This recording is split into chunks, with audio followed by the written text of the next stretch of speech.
say you wanna watch a drama. You say you wanna watch a comedy. Well, you can watch it with your mama, or you can watch it with your daddy. You'll even sit and watch it with your middle schooler, so you can come and talk around a water cooler. We're watching all day and all night. Couch potatoes unite. Whoa, whoa. Couch potatoes unite. Whoa, whoa. Couch potatoes unite. Hello and welcome to a brand new episode of the podcast entitled Couch Potatoes Unite! Exclamation point, which is based on a blog of the same name because Las patatas de sofa unen is un buen nombre. Go ahead and translate that. I'm sure I didn't say it right. My name is Kylie and I love TV. If you feel the same, keep listening and or checking out our website, couchpotatoesunite.wordpress.com, as you're bound to find some common ground or something you like. For Couch Potatoes Unite, we're all about the wonders and the unique long-form storytelling of the small screen. CPU! Exclamation point. Hopes you've been following releases of brand new episodes of the podcast on Wednesdays, as well as new blog entries on some Tuesdays, and as always, we have several more new episodes on the way. Because the panelists and I live lives behind our podcast, the episodes are published once per week. Subscribe to the blog or the podcast via iTunes, Stitcher Radio, and via Google Play to stay on top of brand new episodes. Episodes already published discuss a variety of shows around the water cooler, including but not limited to Stranger Things, iZombie, The X-Files, Marvel's Agents of S.H.I.E.L.D., New Girl, The Originals, The Crown, Once Upon a Time, Orange is the New Black, Unbreakable Kimmy Schmidt, 13 Reasons Why, A Series of Unfortunate Events, Fuller House, and Westworld. Plus, new episodes are in the works, including revisits for Doctor Who, Gotham, Schitt's Creek, Game of Thrones, Will and Grace. The Marvel's Defenders panel will talk Season 2 of The Punisher. We'll be launching new panels covering The Americans, Riverdale, The Chilling Adventures of Sabrina, Altered Carbon, Mr. Robot, and Charmed. And because we look back at shows now past, we'll take a smallish look back at a short-term show from some kind of yesteryear called Freaks and Geeks. And we'll revisit one of the all-time and most watched classic sitcoms, MASH. By the way, did you know that CPU also from time to time goes live? We've been live from bunkers and comedy shows and Comic-Cons, and we just went live from Blue Bridge Games to take a shiny look back at Firefly. Plus, we're planning more live appearances and other cool stuff, so make sure you like or follow us at our Facebook page, our Twitter at CPU Podcast, our Instagram at Couch Potatoes Unite, or subscribe to the blog, our YouTube channel, our iTunes channel, our Stitcher Radio channel, or find us on Google Play. In the meantime, if you don't hear your show in this podcast format, fellow panelists and I still write reviews, and we always seek new panelists, so if you have any interest in joining the discussion, say hello by finding us at any of those outlets I've mentioned. At the very least, stop by and leave us a thumbs up, comment, or review. We like feedback, at least without all the telenovela drama. Save it for the TV we watch, not the podcast who watches it. Today, we're around the water cooler and taking a first look at the first 2 seasons of a 5-season CW satirical romantic comedy that is coming to an end as we speak. Hey, better late than never. The show is Jane the Virgin, and this is the first of a 3-part miniseries in which CPU will catch up while looking back at this unique show with all of the passion and fervor of its devoted fan base. In this episode, part 1 of this miniseries, we're discussing Season 1, which aired from October 13, 2014 to May 11, 2015, with a total of 22 episodes, and Season 2, which aired from October 12, 2015 to May 16, 2016, with a total of 22 episodes as well. We'll discuss Seasons 3 and 4 in Part 2 of our series, and finally Season 5 in Part 3. Jane the Virgin is an American romantic comedy and satirical telenovela developed by Jenny Snyder-Urman, which is a loose adaptation of the Venezuelan telenovela Juana la Virgen, created by Perla Farias. This is a lot of Spanish, and that's not my native tongue. The series stars Gina Rodriguez as Jane Villanueva, a devout 23-year-old Latina virgin who becomes pregnant after an accidental artificial insemination by her gynecologist. The program parodies commonly used tropes and devices in Latin telenovelas. The first season features Jane, a young Latina university student who is accidentally artificially inseminated with her boss's, Rafael Solano, played by Justin Baldoni, sperm. In the second season, after giving birth to Mateo, Jane and Rafael's son, Jane struggles with motherhood and her love life. The show has been acknowledged by the People's Choice Awards, Golden Globe Awards, Critics' Choice Awards, the Primetime Emmy Awards, the Image Awards, and the Television Critics Association, as well as honored by the American Film Institute and the George Foster Peabody Awards. Jane the Virgin is a show requested for discussion and beloved by some of our resident couch potatoes, all of whom appear on this panel. In fact, around the water cooler today are 3 of our frequent panelists, one of our occasional panelists, and your very involved moderator, all of whom are ready to embrace the passion and outrageous twists of this satirical telenovela comedy drama.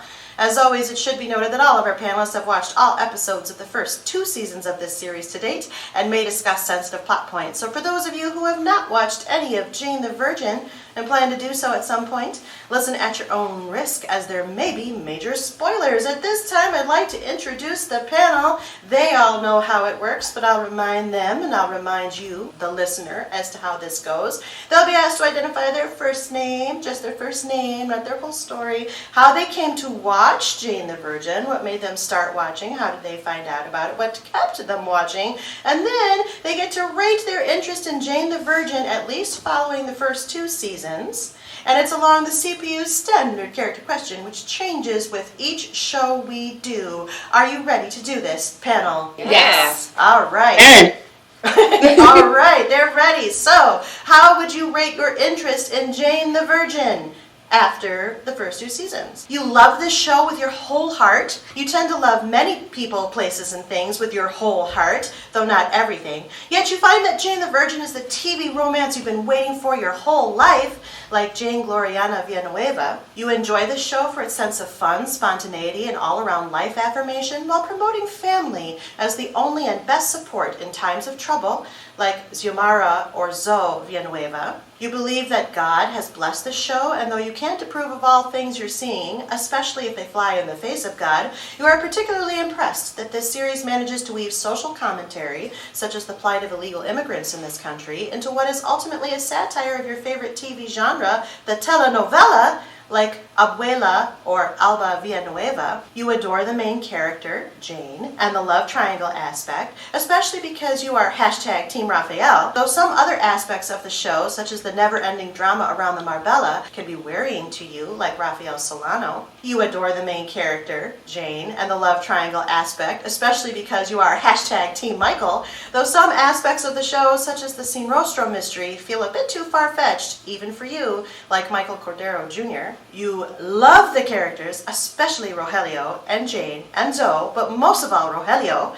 You don't care for the story around them as much, except when Rogelio is involved, of course, like Rogelia de la Vega. You have no specific interest in the show, but you do enjoy watching it and talking about it with a sexy voice, like the Latin lover narrator. Or you don't care for this show that much, although why would you be here if you don't? Especially since nothing ever seems to go right for the Petra character, who you love to hate, like Petra Solano, who would like to start. I'm Emily D. Hi, Emily D.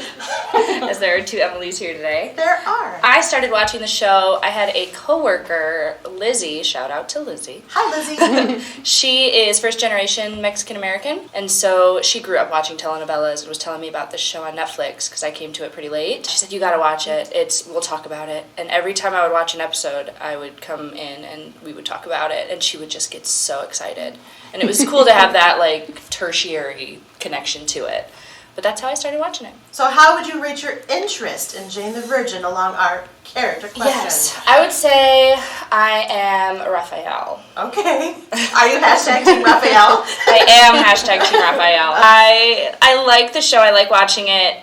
But it's very much, and I'm sure we'll get into this later, but it's very much like you're hanging on by cliffhanger to cliffhanger to cliffhanger, and I get a little bored in the middle sometimes, but I have to know what happens next, and then I get mad at it, and then I like it again, and then it's a cycle. Okay.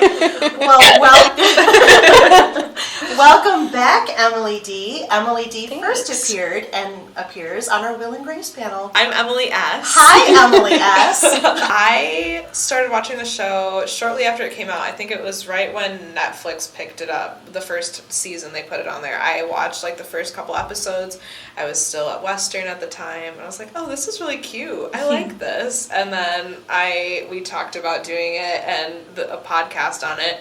And then I never got back to it. And then I picked it back up again when Kylie was like, we're doing this podcast. I'm like, oh, I should probably watch this. And now I really like it. So it worked out well. It was fine. Nice. My interest in the show, I think I am definitely I'm always a combination. I don't think I've ever been just a straightforward person on You any and Kristen panel. get along very well. Yes, we do. Yes, we do. I think I'm the three Villanueva ladies in combination. I really do love the show. I like it like Jane, and then I like the sense of fun and spontaneity like Zoe, and I like that it weaves the social commentary into it like Alba. So I think that's kind of where I'm at. That's where you're at. Welcome back, Emily Thanks. S. Let's see, you're on our American Horror Story panel and our 13 Reasons Why panel, and you did our Once Upon a Time panel, #potential drink, and what else? Glee. We Glee. did the looking back on Glee. We did. It was very gleeful. Yep. So welcome back, Emily S.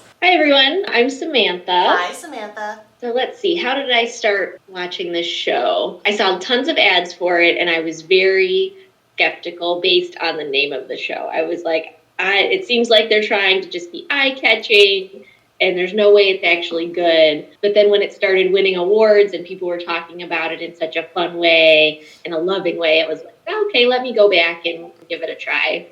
And of course, it's adorable and wonderful and just so inviting to watch. So I had that kind of mind switch from, okay, it's not all talking about sex and virginity and all this stuff, just to be gratuitous. So I think I'm going to do you one better, Emily, and say I'm all of the Nuevo women plus Michael. Are you #Team Michael? I am #Team Michael. I think I'm probably the only one in the room who thinks that. But I do love the social commentary is weaved in a very genuine way. You know, they put in all of these pop culture references and it feels organic in the way that they do it. And I love, and I love everything about the show, but most of all, I love a good love triangle. So, and that's why I'm Michael as well. All right, welcome back, Samantha. Let's see, Samantha, what do you do, Samantha? I'm starting to blank. You just joined our Fuller House panel, so welcome there. And you are on our Grace and Frankie panel currently. And yes, Gilmore Girls, Friends, That's that big, episode looking back that we've done on that. Welcome back, Samantha. Thank you. You are next. I'm next. Hi, I'm Kristen. Hi, Kristen. Hi. So, Jane the Virgin, I also came into it a little late. Like Samantha, I started seeing the ads when the CW was going to start season 1. I'm like, okay, what's going on? But then it started getting a lot of really good buzz. Like, Gina Rodriguez won, I think, the Emmy for the Golden Globe for Best Actress in a Comedy Series for season 1. And I'm like, okay, this may be worth checking out. So once Netflix picked it up, I started watching it, and I couldn't stop. I've tried to watch it in real time when I can, but it doesn't always work, so I usually wait till it comes out on Netflix, and I just binge the season when it's available. I love it. I think it's really fun. So with that being said, I'm gonna continue to do my thing where I cannot just pick one, because that's no fun. This is not the judgmental group. So no, I know it's not the judgmental group. I get a lot of judging from other panels that I'm on when I pick more than Myra, one. pick your multiple. I know. So definitely, I'm so Jane. I love this show, and I love the romance, and it's fun, and she's a writer, and it's just wonderful, and it's great. Jane. I'm definitely a Jane, but it's also fun, and it's just, so there's a little bit of Zoe in there too. And Rogelio. I love Rogelio. He's just, he's so fun. I'm also going to pick the sexy Latin lover narrator, because that's one thing that I think sets this show apart from some of the other shows on TV, that this one has an awesome, omnipotent narrator that just narrates the story, and I think that's a really cool aspect, so I'm going to choose him too. I don't know if I'm Team Raphael and Team Michael. I tend to waver a little bit, so I'm going to abstain from choosing one of the boys, but sometimes that exterior drama... Be Team Jane. I'm gonna do that. I'm gonna be Team Jane. Damn it, I'm Team Jane. Live your life, Jane. I'm gonna be Jane, Team Jane. Yeah, but sometimes the background drama, like with the Marbella or Sin Rostro, which I do love, that there's that little crime drama, because that plays into my other show loves. That can get a little tedious sometimes. It can feel a little repetitive, but I still like it, because why not? It's fantastical, and that's kind of what the show is. So almost everyone. I can be almost every one of the characters. I think you're Why not? bending the rules, but I'll allow it. Thank this you. time. It's a telenovela. I can bend the rules if I want to. Well, I guess that's true. Twist. Welcome back, Kristen. Thank you. Kristen, if you've heard CPU, you've heard Kristen's voice. She's our most involved panelist. 56% of the show I am on. I did the She's math. calculated I was going to it. say I that's did. specific. I did the math. Well, welcome back to all of you, and of course, my name is Kylie, as I mentioned in the intro. I started watching Jane the Virgin pretty much because people requested it for the podcast. If you follow me or my stuff, or you know me, or you know how much I love TV, you know that I look to see what's coming out on the TV seasons and stuff across the TV landscape. And when Jane the Virgin was initially advertised, I was kind of where Samantha was. I was like, this is not really my genre. Jane the Virgin, like, what are they telling, a religion story? I don't think I want to watch this, so I passed on it. I had zero interest in it at the time.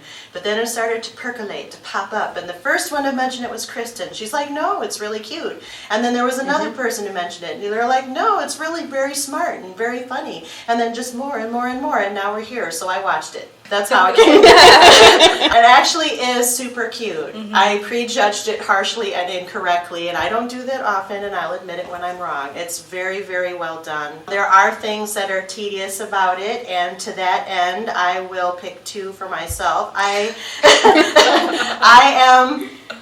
would consider myself Zoe, because I do think it's fun and spontaneous and affirming, and there's a lot of really positive, wonderful family aspects about it. It's totally family viewing, aside from some of the mystery stuff. But I'm also going to go #Team Raphael. Yeah. Because A, he's hot, and B, Amen. he is hot. Oh, Yes. And those B, abs. I know, right? I mean, at least. But then also the stuff around the Marbella and him and Petra back and forth, especially in the first season, are super tedious pieces of the show that I know they're doing it for the telenovela piece of it, and that's kind of part of what the genre is. But at the same time, I'm like, no, just why? Keep going. I don't care. Just go back to him being hot. Just do that. So that's kind of where I fall with Jane the Virgin. So welcome, everybody. Now, because we're taking a first look, this is the first time that Couch Potatoes Unite has even bothered to talk about Jane the Virgin or look at it. We're going to do these... Okay, maybe that's harsh. I guess. Yeah, I mean, I guess we're going to talk about it. The first time that we actually are choosing to talk about it, we're not going to do the star rating scale, or as panelist Hillary, my sister, calls it, the star business. This is how it goes. This is a not changing rating scale, but it has its purpose. You get to rate it 5 stars to 1 star. Half stars are okay. Don't be cute with fractions, Kristen. Okay. Yep. I won't. Okay. Spencer's not here, so it won't happen. Yep. So how would you rate the show overall? You can use whatever vantage point makes you comfortable to rate this show. Just the first 2 seasons? No, whatever vantage point you want. So if you're through like season 4 or 5, that's fine too. Just give us your context, I guess. So how would you rate Jane the Virgin? Is it 5 stars? Holy smokes, you have to watch everything. It's the greatest show. It's the most romantic comedy you've ever seen. 5 stars. Is it 4 stars? It certainly seems intriguing, and you're going to keep watching, or you've kept watching, but you see possible pitfalls and quirks in the premise. Is it 3 stars? You're going to give it one more try, or you've watched to this point, but you're like not quite ready to keep going. There are things you like, things you don't. You want to see which things keep going and which don't. Is it 2 stars? You've only watched part of it. Chances are you're kind of bored. There's really no intrigue or fascination beyond a little bit that could hold it together, no matter how unlikely. And maybe you can't even convince yourself to keep watching, like you're ready to jump the shark. Or 1 star, pass on this one, guys. It's a snoozer. It's not funny. It's not interesting. It's not hot. It's not romantic. It's not your cup of tea. There's just too many options on TV to waste your time on Jane the Virgin. 1 star. Who would like to start this? I'll start this one. Okay. She's ready. I'm ready. Okay, so I have watched all of Jane the Virgin up to present day. So June 2019. Not the current season. That's the final season, but everything up until that. So, that being said, no spoilers. I give it 4. I'm not going to do fractions. Thank you. You're welcome. Hard. It's very hard, but I'm going to do 4 because There were some possible pitfalls that I did see with season 1, like how are they going to keep this going? Oh, it's so hard with no spoilers. I know. For Kylie. But Kylie will now admit she's only watched seasons 1 and 2. correct. That's why we're trying to be no spoilers for Kylie. However, the possible pitfalls that I saw for long-term viewing, they have addressed in a very clever way, which I like. But I also like the fact that they are bringing the story to a close with, season 5? So I think that's very smart. They're not letting it just go on and die a slow death. They're bringing it to a nice, thoughtful conclusion. What that conclusion is, we have yet to see. So that's why I'm giving it a solid 4. I'm going to give it a 4 also. There are things in specifically like season 3 that I don't Yep. Like, I'm just going to say I'm going to give it a 4 for reasons. Okay. We will discuss those reasons on that in the podcast. next episode. I really do love the show. I really do enjoy watching it, and I do binge it. Like, I have to know what happens, and I'm falling in love with a lot of the characters and who they are and how they're interweaving in each other's lives. I love that. I think it's smart. I think it's clever. It is absolutely adorable. And I'm not like a mushy-gushy love person, but, like, there are some moments that I'm like, oh. But I give it a 4 because there are some kind of mechanical things in terms of the plot devices and things that, not necessarily like performance-based or whatever, but I definitely kind of brought me out of it a little bit. But and like Kristen said, there were some things I was wondering, how are you going to keep that going? Or how are you going to address this that they kind of didn't? So 4, solid 4. I'm only through season 2. I watched seasons 1 and 2. I've watched half of the first episode of season 3. So for my context, as opposed to where Kristen and Emily D are, they're a lot further than I am. I would say I'm at a 4.5 right now, but obviously I'm also not to the point where they said a lot of the issues are. So for right now, seasons 1 and 2, I'm at a 4.5. I'm going to give it a 5. Wow. Holy smokes. Literally. But I That's have the some description. math breakdown there. Okay. The show itself, I'd say it's a solid 4, but then it gets the bonus star because of the Latin lover narrator. Because he really differentiates the show from other like soapy love dramas for me, because he can foreshadow, he gives context, all of the typing on the screen gives more dimension to the show that I think really makes it extra special. I will also give it a 4 based on just watching seasons 1 and 2. I love the Latin lover narrator as well. I think that is the thing that sets this apart, plus all of the subtitles, the hashtags, the balloons, and inner thoughts. Yes. I love reading the show as it's happening. That's probably my favorite part. I love the performers in it. I love the cast. But the things that I said earlier about the tedium around the mysteries in the telenovela, the Marbella itself, season 1, and then Sin Rostro in season 2, they really get bogged down. And it does get, I always think to myself, as cute as the show is, 22 episodes might be too many for it. And it does go down in later seasons, so we'll see how that works. But for where I stand, where I'm Emily S. in terms of watching progress, only not half of the first episode of season 3, I would be a 4. So that's good. We're all kind of in the same ballpark, which means this might be a very short podcast. So we're going to talk about the seasons in turn. We can get as specific or as general as you want. Of course, I send out the plot points. This one I had to be super general about because it's a telenovela and the plot points literally change episode to episode. So much. So it's like, here's the highlights. You go with that. So let's talk about season 1. In season 1, we meet all the characters. We meet the Marbella, which is the focal point of the mystery. We get to set up the love triangle. All the things happen. What did you think? How did you feel first watching the show? Well, first I want to say I haven't watched season 1 and 2 in a while because I, like Emily asked, I started watching it when it kind of first got picked up by Netflix, which was what, maybe like 4 years ago? 2016. Okay, so 3 years ago. And I haven't really revisited it since then, but I did look up some like highlights of the seasons to kind of brush up on my Jane the Virgin for today, and it's like page upon page of plot points and highlights. Yeah. And it's like, I might as well just cram the whole seasons again, because there's just so much. So much. I felt, first watching it, so intrigued by everything. The world that they created was really rich, really real. I love how they kind of wove in a bunch of pop culture references and even some political stands, especially with, I guess that's more season 2, It but starts in season 1. yeah, she kind of gets nervous about it during the whole trial. But the whole immigration and becoming a U.S. citizen for Alba, I think, is a really important conversation, and for it to be shown, depicted in a primetime television show, that's awesome. I love that. But yeah, it's classic telenovela, I mean, from what I understand. Oh, you don't watch telenovelas regularly? I unfortunately on don't. Univision? I grew up in Ohio, sure did. But yeah, I know, I get that a lot. It's a fun ride. It's fun. I'm, of course, speaking very generally because I kind of don't remember what happens in season 1 and 2. I know that generally, but I don't want to spoil anything, so I don't want to say anything too specific. I really enjoyed the first 2 seasons because I liked the like you were saying, that the characters are just so great. I liked the dimensions they gave all the characters.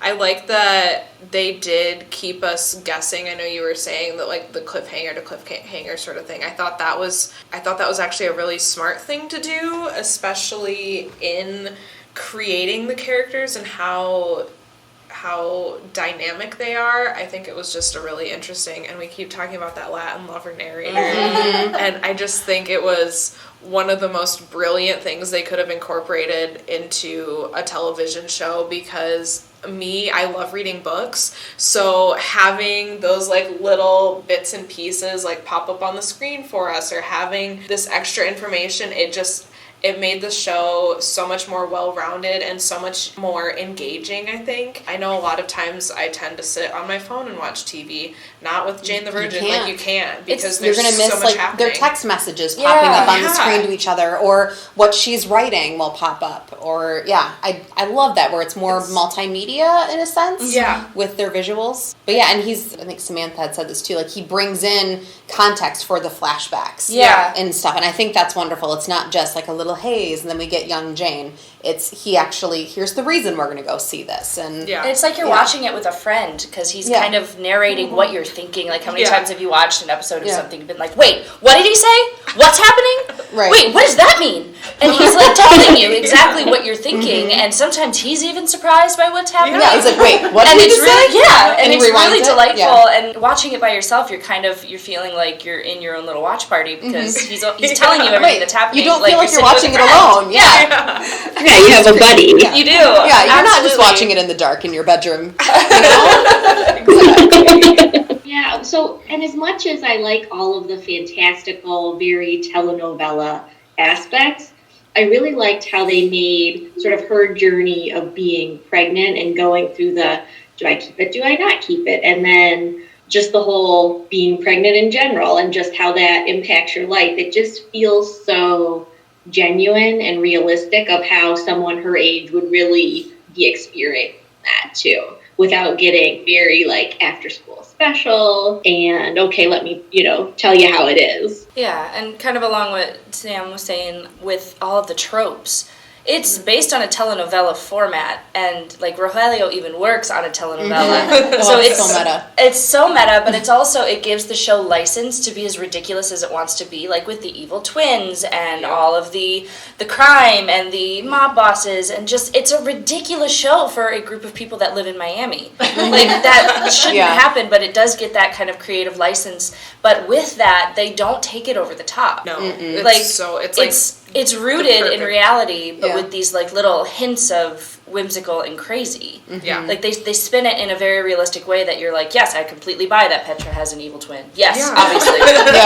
Of course. Yeah. I love how self-aware it is though too. How they're like, well, this is a classic telenovela trope, so here we got to throw that in. I think that's so clever. Oh, yeah. See, I would almost disagree that they go over the top all the time, but it's so meta that they're like, yep, and this is over the top.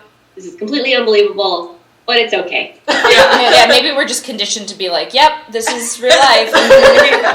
They've set the stage, they set up the world so that we are fully invested in whatever crazy shenanigans happen. Exactly. And I think the narrator reinforces that as well, of like, yep, this isn't surprising. Yeah. This was totally totally gonna happen. Yep, it's a Tuesday at the Marbella and someone ends up dead. Yeah. Yep. Oh, another body. Oh, On the beach. Yep, here we go. I have to echo the earlier sentiments about Rogelio. I love him. Oh, he's so funny and adorable. Yeah, we're talking about the over-the-top thing, and I guess you can argue whether it crosses the line, but I think Rogelio crosses the line, and on purpose, and to great effect. Like, I think Jaime Camille is so good in the role. So good. And I really, this was probably my favorite part of the first season, other than staring at Team Raphael, is kind of the evolution of Rogelio and Jane learning that Rogelio was her father. Yeah. And, you know, sort of the balance between star, you know, worship and, oh my gosh, he's actually my father. Yeah. He's just he's so much fun. He adds a lot of energy to a scene. Even when there's already energy, he just amps it up. And it just makes it infectious. Well, a lot of heart, too. Yeah, and you can tell he's having fun with it as well. Like, you can just tell he's like, what, I get to do this today? Sweet! Great. Like, bring it on! I don't know. And also, he's hot, too. Oh, Yeah, Silver Fox. I changed my mind. Can I be Team Rogelio? Yeah, and his Rogelio and Michael's bromance is so cute, and I love it so much, especially in these early seasons. So adorable. It's the epitome of just what makes this show awesome. Yeah. When Rogelio was first introduced, I was kind of like, oh, he's a really annoying character, but his growth, even just to the end of season 2, is so genuine and so sweet, and I absolutely love it. I think he is just he's so kind-hearted and he has good intentions, but he just gets so wrapped up into things, and I love it. There's the episode at the end of season 2 when Jane's about to get married, when he decides to become a crew member on the telenovela. That was, I think, my favorite episode for Rogelio. Well, being a crew member, I did appreciate that we had an actor say, I'm going to be a crew member. I did appreciate that. Hashtag actors be crew more. Listen, I just did Mamma Mia as a crew member. Can we stop? I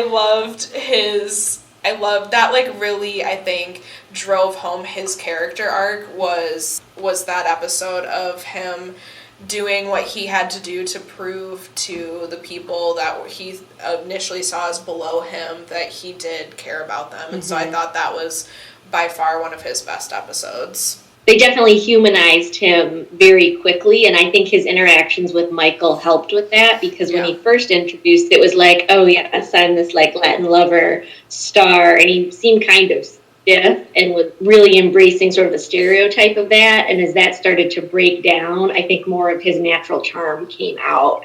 Yeah.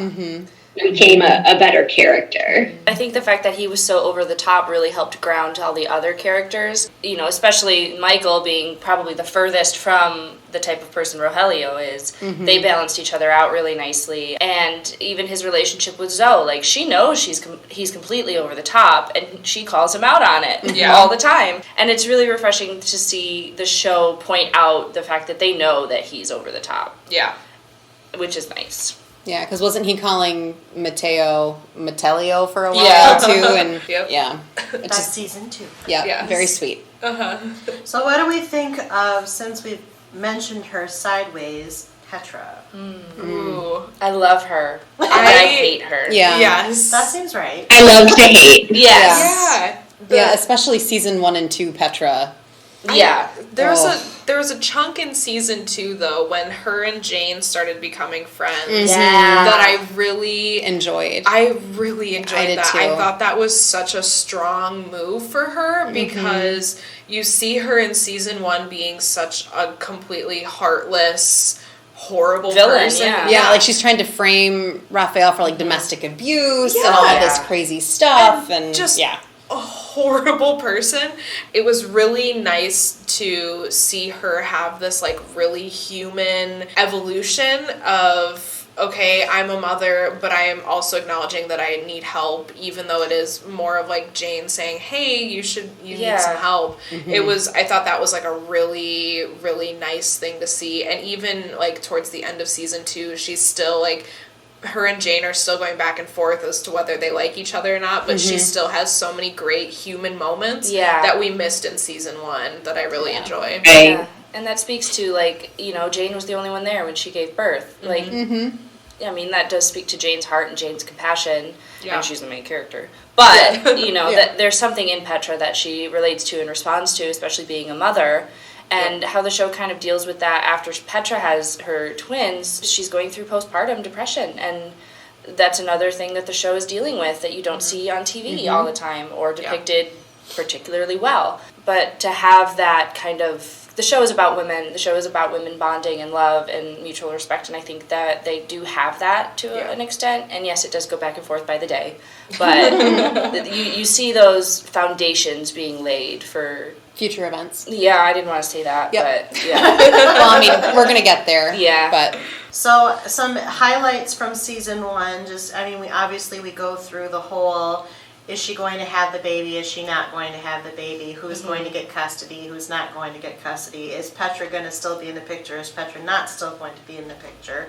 We've got that line, and then we have the line around the Marbella itself, who owns it, who runs it. His dad is still alive. We should also mention Louisa, his half-sister alcoholic, who's having the affair with stepmother Rose, who is actually do we doing find that out in so this nice. season? Yes, we do. Yeah, the audience does, but they don't. Yeah, so eventually we find out that Rose is actually Sin Rostro, the crime boss.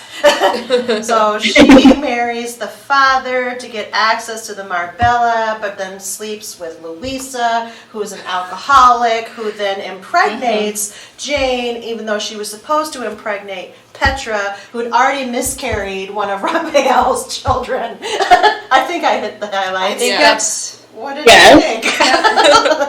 I think, the crime stuff I do love. I do love a crime show.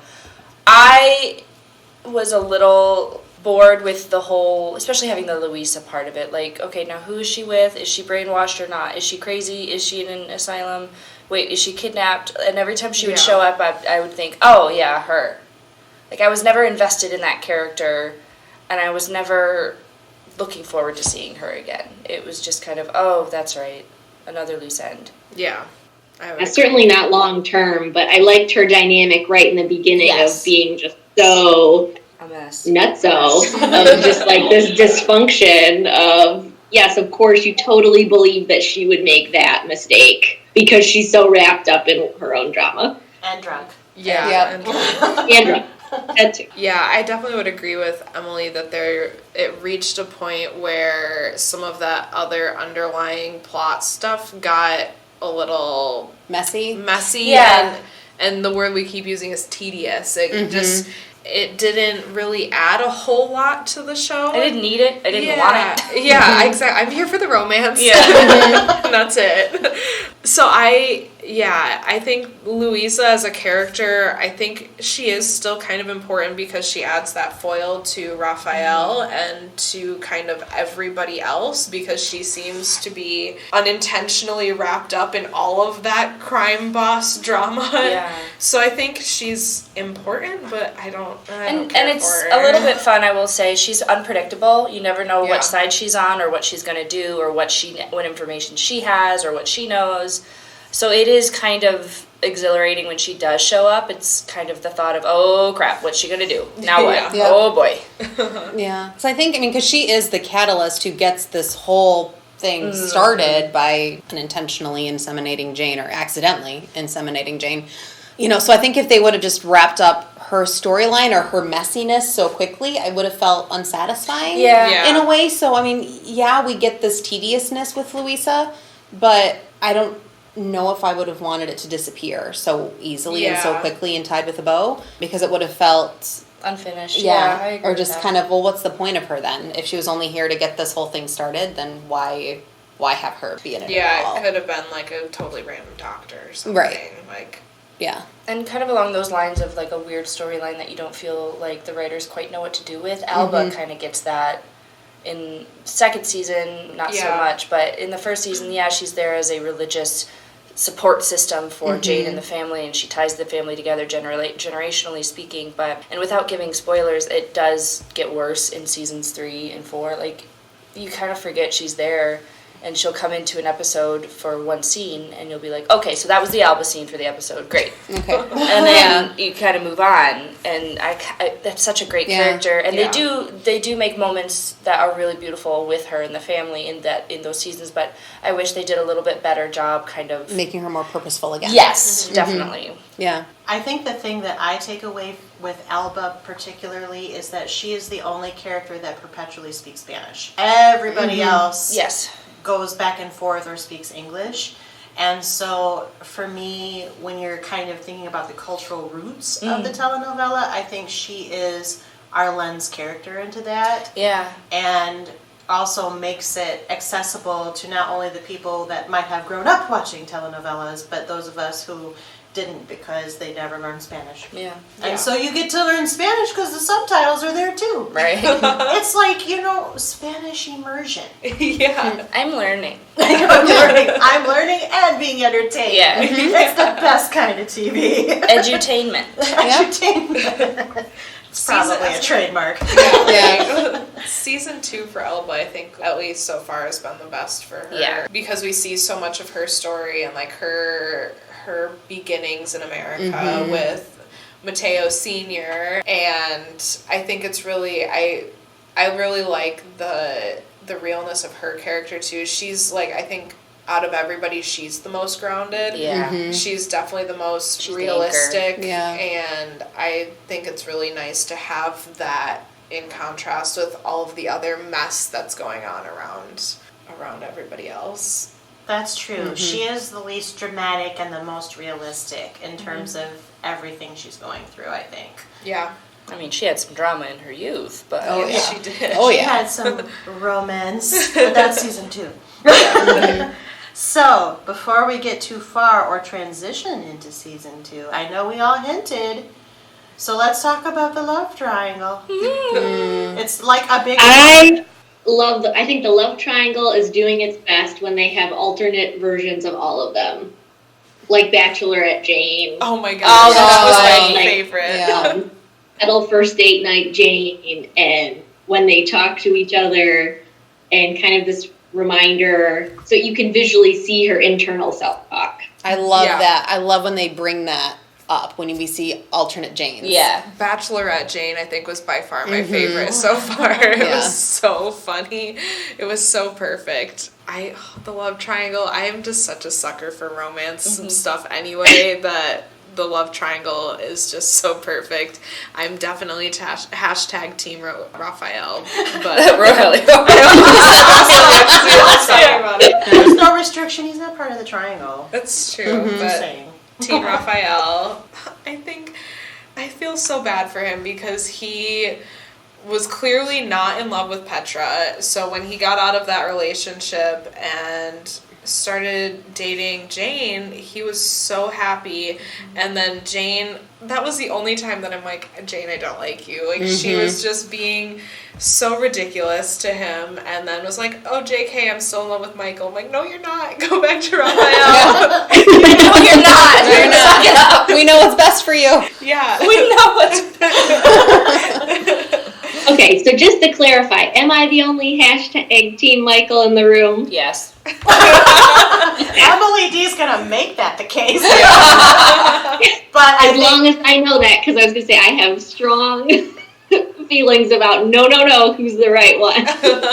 And you are free to share them, but Kristen, are you definitely not declaring a hashtag? I waver. I think as of season 1 and 2 only, not moving ahead, they are both right for her in different ways. I agree with that. And so, based on season 1 and 2, it is very hard to choose who is right for her between Michael and Raphael. So I am Team Jane. I can't do it. I can't.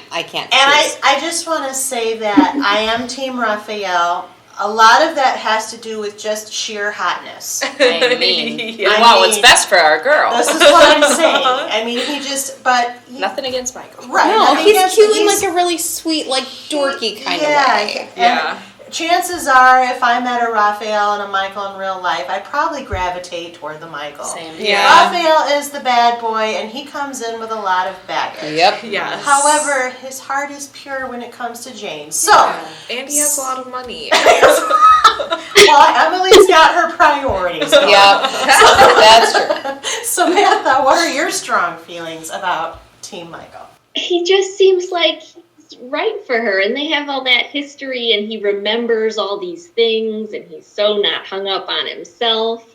He's very much Team Jane. Like, even when she's going with Raphael and he's having trouble understanding her, Michael still, gives him advice because he wants what's best for her. And to me, I'm like, oh, yes, that's the true love. You can tell I'm painfully romantic. You made some strong arguments. Listen, I didn't say it was an easy choice. Yeah. But yes, I do agree on the hotness. Like when he did that whole I need to bond with our son, and I gotta do that. I third off. Yep. Your ovaries all bursted at once. Yeah. Yep. That's the dream right there. Yeah. And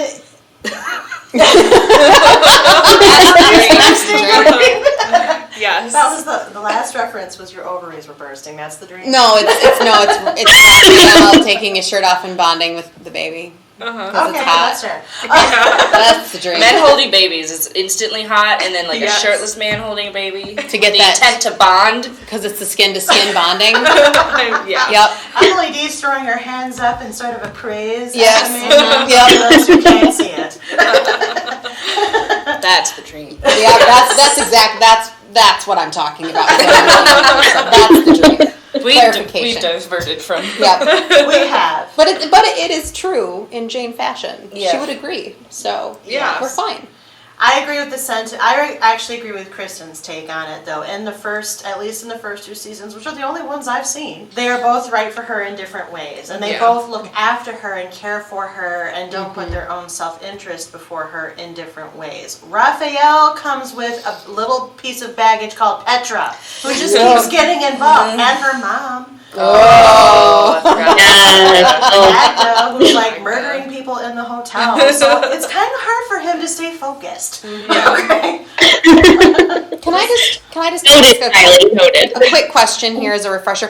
What is the appeal about the Marbella? What is so special about this hotel in particular? It's beautiful beachfront property. hotel, Is that yeah. it? So I mean, Miami, which is already kind Right. of high. Like, But I there's mean- no room on the coast left anymore. right, but they so- could literally go 2 hotels down and go after that one if they wanted to. Everybody just wants this one. I think it was family owned. Right, Yeah. it was family owned. I Well, get there was that whole thing about the basement and the criminal Sinrostro thing. is Yeah. It's a operating crime in location. Right, it's a basement. crime location. I get that, but I'm like, is there anything else? The rooms are probably really nice. Right. Not only is there the basement, but there's also the underground tunnels, which is where they were smuggling. So Gotcha. Yeah. So there are other perks. Yeah. Gotcha. And we see more about that at the end of season 2. Okay. When they get into, what's the other hotel called that the brother The one wanted? next door. The one next Yeah. door. One moment. I don't remember what it was called, but the brother wanted it. So we Yeah. see more at the end of season 2 About why it's- that. Okay. I don't know that I've written down that hotel. I think I may because have- it was yeah, very just- much. It was blip. it was Yeah. like a fleeting, oh, this is this. Yeah. Yeah. Okay. But there's that guy who, is that season 3?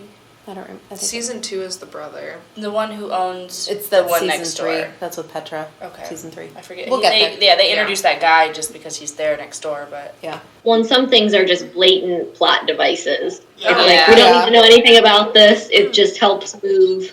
The story Things along, forward. Yeah. Like Roman and the The plot is so Arrow. dense. yeah. that didn't work out. That didn't No, work that out. was I'm glad annoying. that was done. Yes. Although I Yeah. do want to give a quick shout out to Cheech, who was in season 1 and played Alba's crush at the physical. Oh my therapy. gosh, that was so cute. I mean, he's high profile Latino actor, and he was really cute. in There's it. been a lot of that high profile stuff, particularly in season 2. They get a lot of high profile people on the show. I'm like, okay. Well, and her best friend is Lena, who's played by, I don't know what her real name is, but she's on Orange is the Oh New Black. yeah. Yep. She's She did. Maritza. Yep. She Yep. pulled double duty on the show for a while, and then she Yeah, went then- to do Orange is the New Black exclusively for a bit. Yeah. Well, cute. She pops up. She pops Cute. up. She's cute. She's cute. Yeah. Anything you want to say specifically about season 1 before we start introducing the season 2 characters that you're hinting at? We have to talk about the end of season 1 where Mateo was Oh, taken. Kidnapped. Yeah. Please talk about it. He was Emily. kidnapped by Sinrostro. Yeah, that was like an important thing that I was also kind of like, why is this happening? I feel like that was where it kind of drew the line of this is so over the Telenovela. top. Yeah, come on. Yeah. We just had a really lovely moment. She can just relax and be happy for a Yeah. second. But no. No, and then it wasn't even like a big thing. It like literally lasted 1 episode into season 2. It was But like it's the perfect beginning. cliffhanger to make you wait all Yeah. season, all summer. Yeah. Thank God for binge Right, and they had streaming. to up the ante on the cliffhanger since literally every episode is Yeah. a cliffhanger. Yeah. And just the way it's written. But I am actually glad that they resolved it pretty quick, because I don't think, just from a character perspective, that just would have been awful to have to see her go Yeah. through that Yeah, for several absolutely. episodes. But yeah, I thought that was an interesting, like, this is what we're going to do now. I'm like, oh, okay. Well, and it's funny because you mentioned this, but I don't react strongly to any of the individual plot points because, Samantha, you just said it. It literally everything Yeah. comes out of nowhere, new twist, new cliffhanger. So I'm like, oh, Yeah, if of everything's course that crazy, would happen. nothing is Yeah. crazy. Yeah, Right, that pretty was. much. I think that was really the only one that I like remember having an actual reaction to. I was like, really? I think that was the only one that I was like, this is really what we're doing right now. Everything else has just kind of been like a blip on the radar because it's so over the top and all over the place. Yeah. Well, and Emily, you see that one in real time? Because I know at that point I had jumped on the bandwagon of the show, so I had watched it like live on the CW Yeah. or at the time that it happened, and then had to wait the summer. Yeah. And it was irritating. But I don't think had I watched it like in Netflix land and could just like blow right through it into the next season, I don't think I would have had the same like Yeah. about it. Emotional reaction. If I didn't Absolutely. have to like, okay, now that was a real cliffhanger, and now I have to wait, like the olden days. I know, that's like the craziest thing about Netflix is that you don't get that time between episodes anymore. And I think that's done a lot to television, is the creation of Netflix and that binge watching. Even though this is another podcast, there's a lot of context in that very point around who consumes and how they consume Game of Thrones. And Yeah. you will be in the camp of the binging. I so will. you will not have experienced the emotional pain. No. Maybe- Some of us have You experienced. are so I'll just- lucky. Maybe I'll make sure that I wait. I'll only watch like an episode or 2 a week. Maybe. But I'll then do you it have to just, wait like 2 years.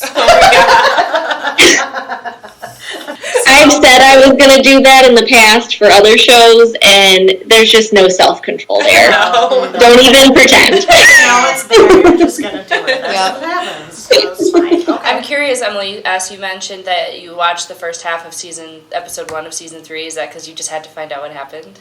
Yes. Well, it was also because I'm like, am I ready to go to sleep yet? It was last night. Oh. So I'm like, am I really ready to go to bed yet? No, I'll start this episode. Yeah. But it was partly, I need to see what happened. Yeah. I need to know. Nice. Well, let's talk about season 2 because I think we covered the majors of season 1. Now, season 2 almost gets to be more of all of this. Yeah. It's Yeah. just amped up. Completely. Amped up. So you kind of already mentioned Petra. Now, you didn't mention how it happens. She has Raphael's twins. See, they find Oh, yeah. Yeah. Sorry. an extra sperm sample that she doesn't tell Raphael that they still have. And then she makes the delicious decision to turkey baste herself with this sperm sample. Literally with a turkey Well, yeah. baster. Yeah. He does I was eventually going to find say, out it's that ruined turkey Oh, basters yeah, for he me. does, but Yeah. this is after she's done that. I thought he's... He knows he made 2 samples. Yeah, I thought at one point he saw the canister and that, or no, If somebody else did. Somebody else saw the camp, but I think the sperm bank did call him. They did, but like after she herself. He was on the phone with the sperm bank, and then we see her upside down. Yeah. With the turkey baster laying on the floor or something. Yeah. Exactly. So there's that, and she has them, their twin girls, who she names Elsa and Anna. Yep. Whoops. Which becomes a running joke that I appreciate. It was so funny when Jane was like, "You mean like Frozen?" He's like, "What? No." Yeah.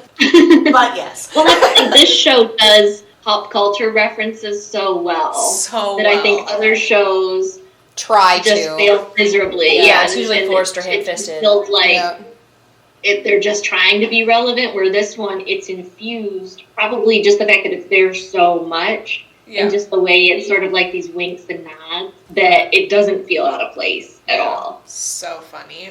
You have Scott, a.k.a. Vests, the now bar manager, who bribes Petra, blackmails Petra, so that she will basically finagle him into being a bar manager. You know, if you're going to blackmail, I think you should Go big. Go big. Go bigger than bar managers. I want every other Friday off. You get lots every of Friday pop off. star appearances in season 2. You get Kesha once. Yeah. You get Britney Spears once. I mean, there's like all that happening. Bruno Mars. Yeah. Mars, he's by the end for sure. Which I like, because then Rogelio does prove that he does have famous friends. For like most of the first season, you're like, sure you do. Sure. Yeah, and then he's like, oh yeah, let me call my friend Rihanna. And it turns out he does. He knows Rihanna. Now, what I also want to point out is that we meet Rogelio's parents. Yeah. His mother is played by Rita Moreno, who, longtime actress. Icon. Icon. Big icon. Started in West Side Story. Yes. America, she sings that song. And we get to find out, actually, that his parents are breaking up after a 40-year marriage because we find out it was kind of a sham.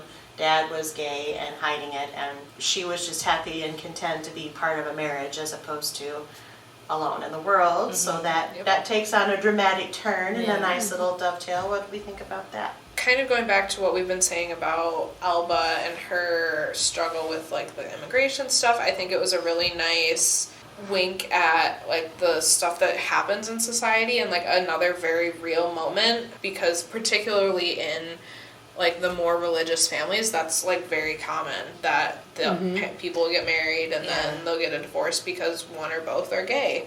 Like that's a very, very prominent thing that people don't talk about. So I think it was a really nice thing to have happen in a show like this, and particularly like within the Mexican culture as well, because of their strong religious ties and everything.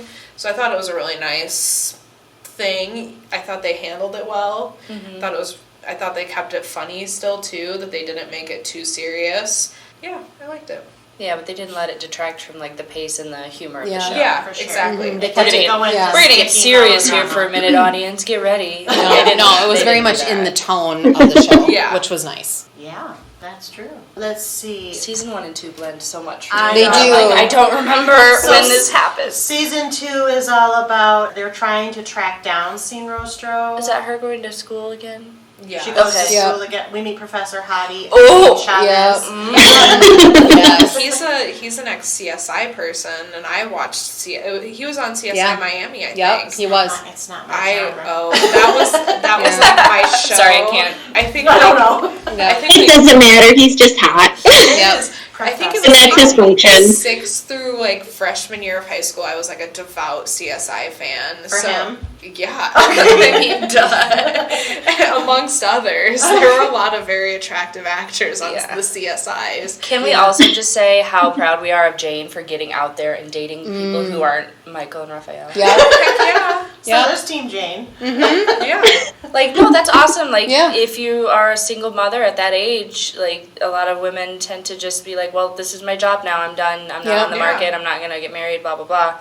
I'm just going to be a mother. But the fact that she pursues her education, pursues her writing passion, still works, still supports her family, and is able to make time to like explore her romanticism and have a sexuality. social life Yeah, and and have a all social that. life. Like that's a struggle for women today, and to have that depicted is really cool. Yeah. And she is tired and she's exhausted all the time, and they It's show exhausting that. watching her. Yeah. I'm like, I could never do all that. Yeah. I think it was when she was planning the wedding. There was a scene where Michael was like, "Oh crap, I forgot to like change our honeymoon reservations," and she's like, "What do you mean? Like that was the only thing I gave you to do. Like I did all of this Everything else in 2 days." And he was like, "Oh, yeah. I'm sorry." So it's very important, first of all, to know that Jane is hyper organized. Oh, she yes. likes Yes. her lists Oh, and her yes. journals and her task Research, delegations yeah. and research.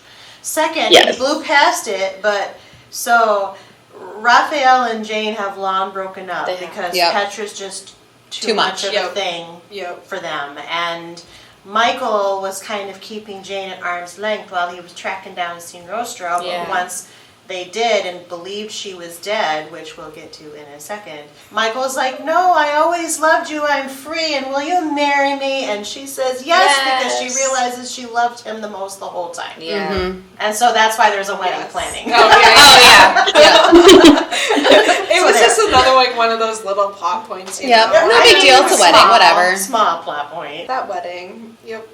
What's all that? I'm Team Raphael. Oh, you're like, no, wedding bad, no good. Yeah, the whole time you're watching it, like something's gonna happen. They're not gonna go through with it. Something's gonna happen. Someone's gonna say I object, and it didn't happen. No, it was a perfectly normal, They just got beautiful married. wedding. Yeah. And it was heartbreaking for us Raphael fans.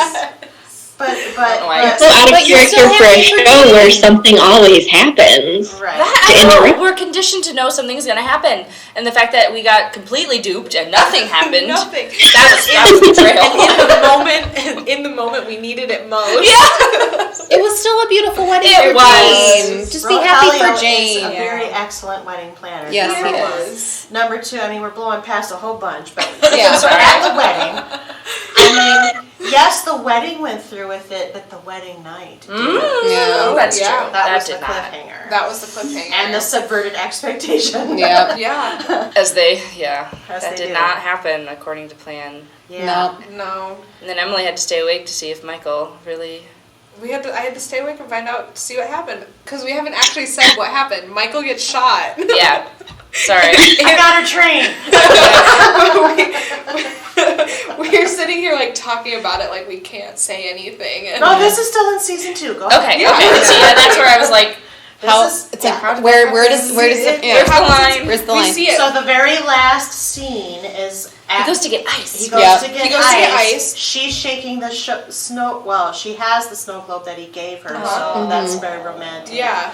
And then she's getting ready to, have sex for the first time with her new husband. Yeah, she was putting on that cute little negligee. Yeah, she Yeah, was. and then Sean Rostro shows up. I believe it's her, right? No, we don't know. It's It's Susanna. Oh, It's right, Susanna. Susanna His is- partner, not that really was the like partner. that moment. I was like, oh my god. I That was think I think that one is of the. Sean Rostro. We don't know. We don't know anything yet because she. I The think whole they time probably we hinted thought. at it. Was it her with the new face? Was it No. somebody else? Was it? Because shit, did that happen at the end of season 2? I think we know that Susanna is Sean Rostro. Yes, because she does reveal herself to Lisa. It is Rose. Yes. Yep. So, but And I don't know past this point. yeah, that's why I was like, has it been? I don't remember. So Kylie knows everything that she you can talk about it. Yeah, that's true. So at the end, so we see at the wedding, Michael is talking to some cop from Tuscaloosa or somebody from Tuscaloosa and mentions like, oh, and Michael's like, oh, my ex-partner, Susanna, she's from Tuscaloosa. And he was like, oh, say roll tide and she'll respond with whatever you're supposed to respond with. Oh, that's right. So he runs into her in the hall at the hotel on his way to get ice, and he's like, "Oh, hey, by the way, roll tide." And she's like, "Okay." And he's like, "Wait." And then stops, and she pulls out a gun and shoots him like right in the heart, or at least it looks like it's right in the heart. Showing that she's not really who she says she is. Yeah. But then she goes and so before we get to this, Susanna is his new partner. Nadine Yes. has left. Nadine Yeah. was revealed to have been working for Sean Rostro, but Sean Rostro blackmailed She was her compromised. into it. Yes. Right. So Michael kind of, let her go and then went with her to go find Sean Rostro, and then Sean Rostro's people shot Nadine. So Nadine is dead, and then she went to appear on Supergirl. That's another story. So then, because I was like, who is that? I just saw that actor. Yeah. But that's fine. And then, so then they get Susanna. Susanna, when we first meet her, is from Internal Affairs and is there to investigate Michael because they think that he is a corrupt leak in the department. We later find out he is not the one. It was her. It was her, but they have that confrontation in the hospital where they think they've shot Sean Rostro and Susanna gets shot, and there's this whole kind of switcheroo, I think, that happens. Yeah. So then Susanna gets her, it's not surgically altered, it's a mask, a very well done mask that she takes off because after she shoots Michael, she comes to find Louisa. Louisa has been romantically hooking up with who she thinks is Susanna because they got that vibe. Does. Yeah, that's what Louisa does. I was like, alright, so that happened. They have a romance. Susanna, that we think is Susanna, shows up, except she just shot Michael, and then she said, you said something about you were getting past Rose, your one true love. I hope that's not true. Boom, takes off her mask. Takes off the mask And and it's Rose. Rose. Yeah, and that's what the audience finds out, but Yeah. not any of the characters. Yeah. Except Louisa. Louisa. Well, yeah. Louisa's the only one. Because they're going to go off and be madly in love. Yeah, I don't know what's It's a going very unhealthy relationship. Oh, Yeah. So unhealthy. Louisa is like the poster child for everything you can do wrong. Yeah. Hashtag train wreck. Completely. Yes. Yeah. Yeah, that's like a lot. There was a lot that happened in that little bit, and yeah, that was crazy. I was like, oh my gosh, and then I had to start the first episode of season 3 just for like a second. I'm like, I'll just start it, but yeah. That's the spoiler that I later found out just because I was trying to prepare for today, and I was like, oh, shit. About I Sean read too Rostro? fast. No, about Michael. Because I did not watch the first, and there's more Michael. I know there's more Michael. Yeah. There's always more of everybody. There's more of everybody. Michael has some ups and downs, I know, in terms of, but at the time I was just trying to make a plot summary, and I was like, no. Yeah. Yeah, all these blogs out there are like, yeah, we know this and this and this, but get ready, guys, because this happens, and you don't even see it coming. You're like, no!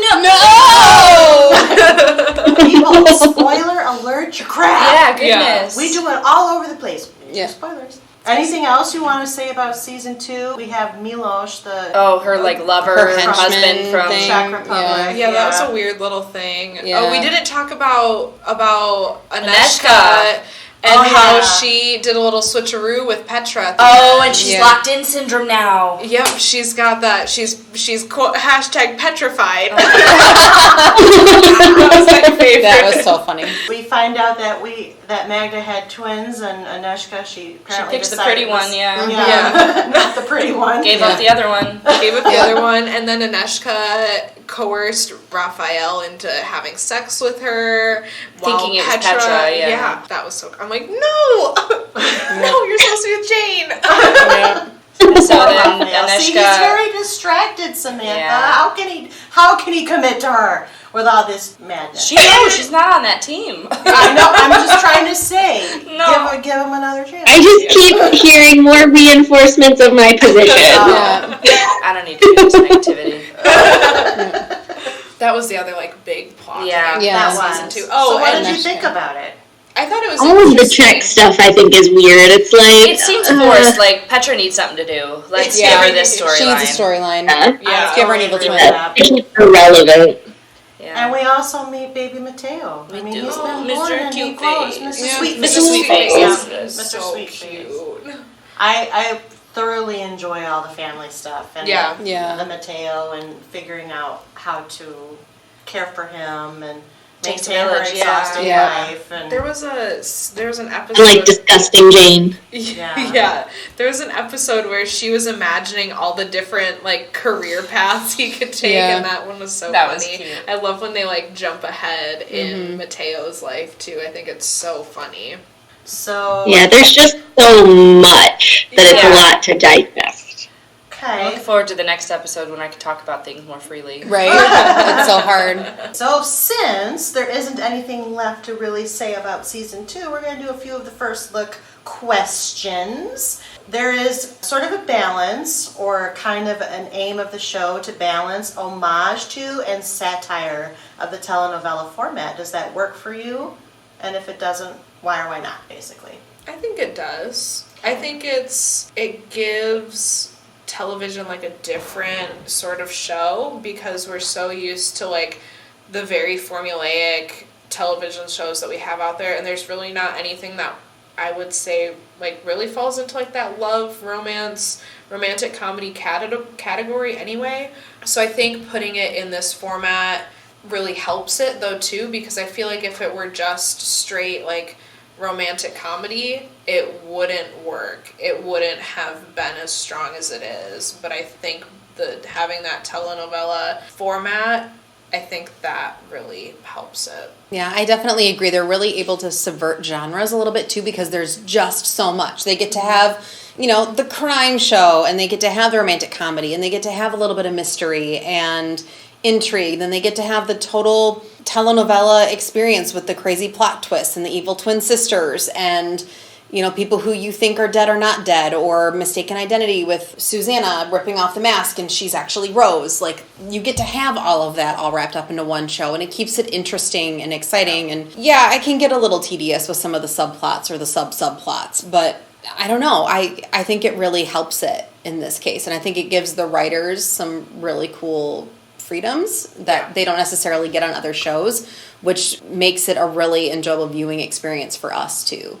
And, at the same time, I mean, the actors get a lot of freedom because of that. Like, Jane gets to, or Gina Rodriguez gets to play all these different versions of Jane. Bachelorette Jane and Tired Mom Jane and Date Night Jane and all these cool things. Like, how fun is that? Yeah. Absolutely. And I think the way they get away with it or make it more acceptable is by being so upfront of like, hey, viewer, we get that this isn't the way you normally watch TV, but this is the way we do it, and then just running with it. Yeah. But I think if they hadn't framed it up that way, you'd be left wondering, like, why is this show so bananas? Yeah, and I think that's where the narrator really comes in and helps with that too. Yes. Yeah, for sure. Yeah. I think it balances very, very well. I was very kind of fearful of where they were going with the premise of this show, but I do think the narrator is kind of the fulcrum on which everything is balanced, actually, because he keeps it real, he keeps it true to the root origin of this genre, but while doing it in such a delightful, as everyone has said all along in this episode, such a delightfully humorous, meta, and accessible way that in the end, I think without him, maybe that balance wouldn't necessarily be there, or you'd be struggling to relate to it as much as you do. Mm-hmm. He kind of is the winner for me on this show, I have to say. Do you have a favorite? Absolutely. Do you have a favorite twist in these seasons? Well, before we move on, I think it helps that the narrator is so Team Jane, because everything he frames up and gives you that background of like, hey, she has this perspective because, this happened when she was 11 or this happened when she was 15. So it helps ground in that way as well. But for twists, I need to think on that for a second. Yeah, I think one of my favorite twists, I think it was probably the discovery of Raphael's other sperm sample. I think that became such a turning point for so many characters and so many characters' relationships. I think that one's probably one of my favorites. I think it was definitely like an unexpected thing, because it had kind of been going on for a couple episodes where Raphael's assistant kept coming in saying, hey, the hospital's calling, or whoever it was keeps calling you. So that was like kind of going on, I think, for 2 episodes before it was finally like, hey, they're asking for Mrs. Solano. And that's when like it all came to light, and we're like, oh my god. I think that was one of my favorite twists. And then at the end of season 2 with the whole Petra isn't actually Petra, it's Aneshka, and Susanna isn't actually Susanna, it's Sinrostro. I think that was another, like, really strong one, and I'm excited to see where that's going in season 3. Yeah, I was going to say, too, the mistaken identities, for lack of a better term, if you will, with Susanna versus Sinrostro and Aneshka versus Petra. Because those are big things. Though you can do a lot of damage pretending to be somebody else and having no one else know. So, yeah, I think those are the first ones that really pop into my mind. Yeah, we're gonna go with that. I think mine is Rogelio, and just the fact that it just adds that extra level of meta of she adores telenovelas, and it's so relevant to her because that's her dad, and she's been watching her dad all along. I agree. The Rogelio twist being probably the biggest and the first one would be my favorite, just because all these other ones are good and you don't see them coming, and they probably fuel a bunch of story that Emily S. and I haven't seen yet. But the Rogelio one has such a positive impact on the show and a forever impact on the show. And he's such a delightful character and a delightful actor and delightful to look at that I'm really glad that he ends up being as involved as he is. I agree, Samantha. Excellent choice. Why, thank you. This show was created by Jenny Snyder-Urman. She's also created Emily Owens, MD, which was canceled after one season. You might have remembered it. It wasn't too long ago. But she also developed the Charmed reboot. Would you watch any other shows she's created or developed? Have you watched either of the two I just mentioned? And what did you think? Or will you watch them because of Jane the Virgin? I don't know. Much cringing. I had never even heard of the Emily Owens MD, so probably not. Maybe I might look into it, but unless it becomes available like on Netflix or something, I probably won't watch it. And That's honest. I feel like I would have to go back and watch all of the original Charmed in order to go and watch the reboot, and I don't know if I want to do that or not. So probably not, but who knows? Yeah, I mean, I heard of Emily Owens, MD, but I think the only reason I heard of it was, didn't it star, like, Meryl Streep's daughter? I think. I think so. More information than I have. Yeah, I think that's why I heard of it. Like, I remember seeing advertisements for it, but I never watched it. Right, and for me, that wasn't enough incentive, even though I've liked her in other things, to check it out. Right. Yes, it is Meryl Streep's daughter. That's what I thought. And then as far as the Charmed reboot, I mean, I liked the original Charm up to a point. I didn't watch it regularly, and I didn't like it enough once they switched up the sister trio after Shannon Doherty left for being complicated. So, I don't know. I wasn't a huge fan of the original series enough to, like Emily said, I would probably have to watch it in its entirety before giving the reboot a try, and I haven't heard great things about the reboot, so I don't know if just Jane the Virgin was just a real fluke, a really great fluke for her, considering the other two haven't been so great. But I don't know. I don't really know if I follow creators as much as I follow really good ideas. Yeah. Or, I mean, I'm more likely to follow an actor versus a creator. Which, speaking of actors, looking at Emily Owens, MD, it does have a really great cast. It has Justin Hartley from This Is Us and Kelly McCreary. He was also the Green Arrow from He's Smallville. so attractive. Yeah, the only Green Arrow that matters, according to me. Well, I can't subscribe to that because Stephen Amell is one of my 5. Yeah. So, sorry. Yeah. It also has Kelly McCreary, who's in Grey's Anatomy as Maggie right now, and Michael Rady, who is Lachlan on Jane the Virgin. Oh. So the cast is good. May pique my interest. But it only lasted for one season, so it's also kind of like, is it worth it? Right. And did it not last because it was on network? I think there's so much of an argument to be made that if a show, like the channel being digital versus network, leads to success or failure, too, that I think digitally they're given more of a chance to grow, where network, if you don't hit big right out of the park, you're done. From a creator perspective, I'd be open to checking out more things. Charmed as a brand just has so much baggage that it wouldn't matter who was creating it or what else it was tied to. I wouldn't check it out. Yeah, I do follow creators. I mean, if there is a creator that I think has really made a lot of good stuff, like a prime example would be J.J. Abrams. If he makes Yeah. something, I'm going to watch it. Yeah. I mean, it Yeah. just That's- doesn't matter yeah. what it is. But at the same time, I'm not sure that I'm on board enough with this creator to watch stuff that she particularly creates. I'm not going to watch Emily Owens MD unless somebody requests it for the podcast.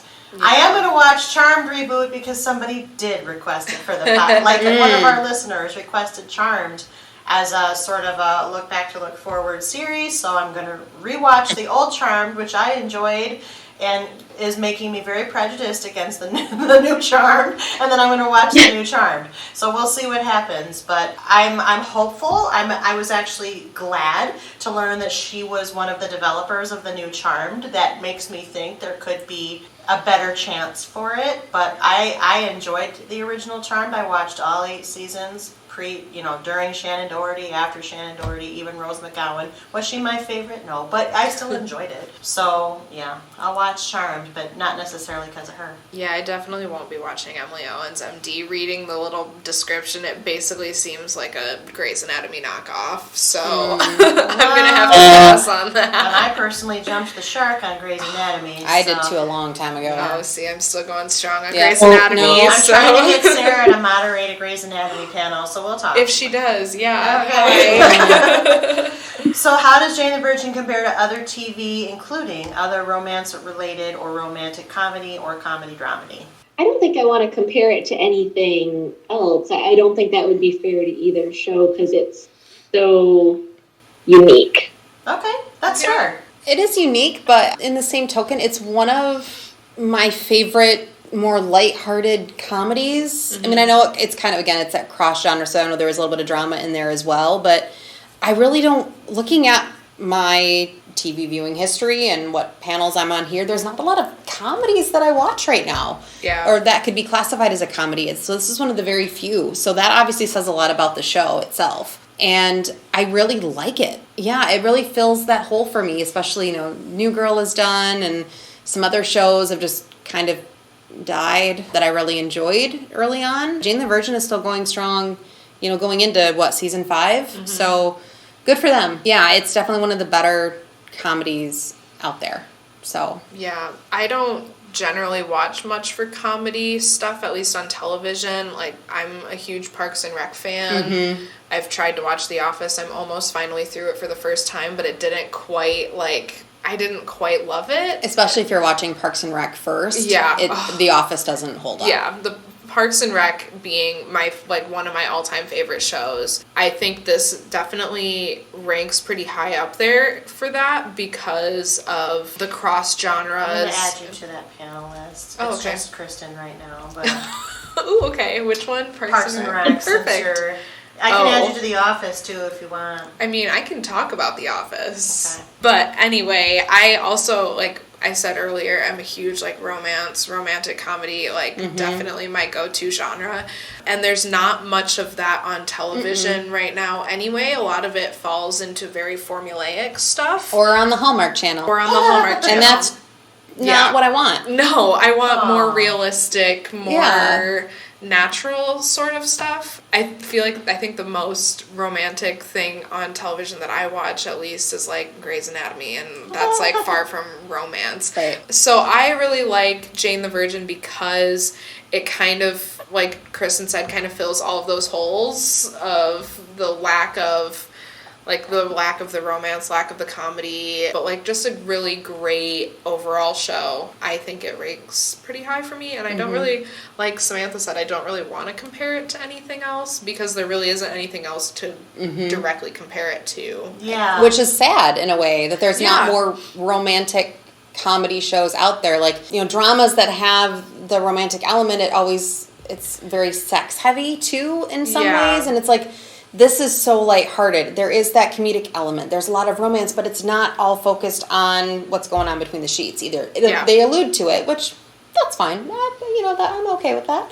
But but it's also I want the romance, the buildup of the relationship, and what's going to happen with their relationship. I want yes, But It's- the other thing I really, really love about this show is the representation it has, though, too, because there's nothing like this anywhere else that has that really strong, not only strong female representation, but strong Latin American representation. I think that's another like really important aspect that this show has. And a mainstream show, because exactly. there are shows, but you have to look for them on cable. Yeah, right. This is very accessible. It's mainstream. It's prime time, and it's been really, really successful. And I think that's also really very important too.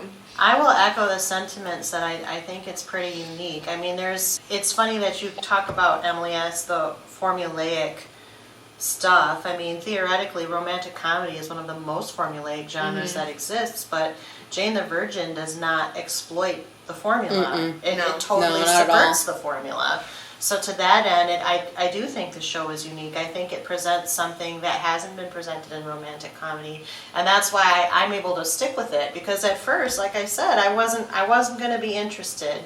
I like romantic comedies, but in very small doses. Film doses are good. TV doses are not. But for this, I'm still engaged. It doesn't matter what it is, because it does have all of the extra. It's got the crossover genre stuff that Kristen's talking about. It's got the narrator that makes all the jokes and the meta references and the pop culture. It even has a Gilmore Girls-esque quality about it, with kind of a rapid fire dialogue and a lot of the pop culture thrown into it. Not the same pacing of dialogue, but it's I hadn't made that connection, but you're right. If I was going to compare it to a show, I would compare it to Gilmore Girls. I think they're kind of in the same ballpark. Yeah, I could Yeah, see generally that. speaking, I can see some comparisons. So I'm not going to ask you if you're going to keep watching, because you have to. Yeah. It's part of this catch-up mini. So when we do a catch-up mini-series, the assignment is you watch what you are prescribed to watch. So I'm not going to ask them, but we'll get to that. But I will ask, and I'm only going to ask this in the first episode and the last episode. So as of where we start Jane the Virgin, would you recommend this show to others? Why or why not? Yes. Absolutely. Definitely. I think. Yes. Yeah. We're all in agreement. I definitely recommend it. I actually texted Des the other day and I said, "You've watched Jane the Virgin, right?" Just because I feel like it kind of, while it's female heavy, I think it's... Hi, Des. Yeah, right? While it's female heavy, I feel like it still can appeal to a pretty wide range of audiences. That's something we haven't actually really talked about at all yet either in reference to the show, is that because it's got so many cross genres, I feel like you could sit down and watch it with a husband, a boyfriend, a significant other, and everybody would still be entertained and engaged. So there's reason number one why I would recommend it, but number two, I just think it's a really smart, well done show, and I feel like I've enjoyed it. So knowing my friends, I feel like my friends would also enjoy it. So that's why I would recommend it. Yeah, Emily's point, it's a very accessible show to watch with your family. It's a show that my dad and I watch together. Yeah. And you wouldn't think that dynamic would fit, but he's all about it too. Yeah. So That's awesome that you watch it with your dad. That is not... I don't know what shows I'd ever watch with my dad outside of, like, sports, but that's my dad. No, I mean, I could definitely see watching this with, like, my mom or my sister or, like, friends or whoever. Yeah, it definitely has a wide appeal, that's for sure. And... yeah, I mean, I recommended it to Kylie, so I would definitely recommend it to people. You know, especially as the seasons go on, which you guys will find out as you continue to watch. It does continue on a great path. There are some moments ahead, but overall, I'm not disappointed with where things go. And that's saying a lot, considering shows tend to. The other two panels that you and I have been on together have definitely hit those moments. They hit those walls. So, no, this show, knowing where it's going, and, you know, I've tried to avoid some spoilers for season 5, but I haven't been able to avoid them completely. I think it's going to end well. I'm really hopeful that this will be a really neatly wrapped up, contained show that will provide endless rewatchability. So based on, again, not having watched it up to where it's at now, but knowing where it's going, I think I'll be able to continue to recommend it through the end. me too. And, you know, it has such a quick pace that I think even though it has some of the stumbling blocks that all shows run into, it goes so quickly.